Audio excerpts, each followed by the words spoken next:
हुई गिरफ्तारी क्या आधार बनाया गया। अंडरवर्ल्ड से जुड़े लोगों के साथ नवाब मलिक का रिश्ता है, ये कहा गया।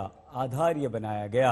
अंडरवर्ल्ड से जुड़े लोगों के साथ पैसों के लेन देन का खुलासा हुआ है। रियल एस्टेट में नवाब मलिक की बेनामी संपत्ति के नाम पर निवेश है। पूछताछ में सहयोग नहीं करने का आरोप भी एनफोर्समेंट डायरेक्टर यानी कि प्रवर्तन निदेशालय की तरफ से लगाया गया। तो ये 4-5 आधार यहां पर दिए गए हैं ईडी की तरफ से कि इन्हीं वजह से नवाब मलिक को गिरफ्तार किया गया है। लेकिन ये कोई मामूली आदमी नहीं है, ये कोई मामूली मामला नहीं है। सीधे मुनीश पांडे हमारे संवाददाता के पास आपको लिए चलते हैं। मुनीश, ये अंडरवर्ल्ड कनेक्शन, मनी लॉन्ड्रिंग कितना गंभीर मामला है और किस तरह से फंस गए हैं नवाब मलिक? जी देखिए सईद, जो आरोप लगाए गए हैं तो वो बेहद गंभीर, क्योंकि इसमें ना सिर्फ अंडरवर्ल्ड कनेक्शन की बात की गई है बल्कि ईडी ने साफ तौर पे अपनी रिमांड कॉपी में यह भी लिखा हुआ है कि नवाब मलिक के संपर्क अंडरवर्ल्ड से जुड़े हुए लोगों के साथ में थे। एक कुर्ला की प्रॉपर्टी को लेकर जिक्र किया गया है कि उस प्रॉपर्टी को सस्ते दाम पर नवाब मलिक ने अंडरवर्ल्ड से जुड़े एक आदमी से खरीदा था। और इसके अलावा उन्होंने यह भी कहा हुआ है कि पैसे किस तरह से नवाब मलिक के जरिए आए और गए हुए हैं, रियल एस्टेट में किस तरह से पैसे लगाए गए हैं, इन सभी को आधार बनाते हुए ईडी ने गिरफ्तारी नवाब मलिक की की है। और इस वक्त हमारे पास में ईडी की गिरफ्तारी का वो कॉपी भी मौजूद है जिसको मैं पढ़कर सुनाना चाहूंगा।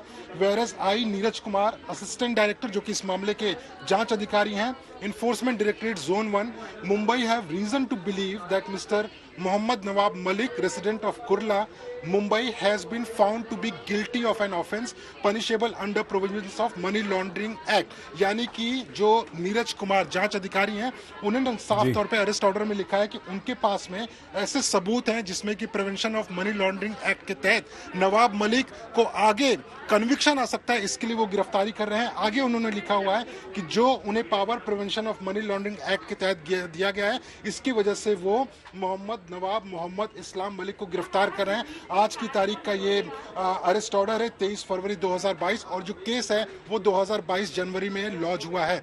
ये जो पूरा मामला है, सही देखिए, एक तरह से मामला राजनीतिक तूल जरूर पकड़ेगा, लेकिन अगर कानूनी कार्रवाई की बात करें तो सबसे पहले एनआईए ने इसमें मामला दर्ज किया था और एनआईए ने मामला दर्ज कर कई ऐसे लोग थे जिनसे पूछताछ की थी। जब ईडी ने इसमें मामला दर्ज किया तो उन्होंने सबसे पहले जो दाऊद इब्राहिम के भाई हैं इकबाल कासकर, उसको गिरफ्तार किया, उसके घर पर जांच की। दाऊद की बहन हसीना पारकर, उसके घर पर छापेमारी की गई।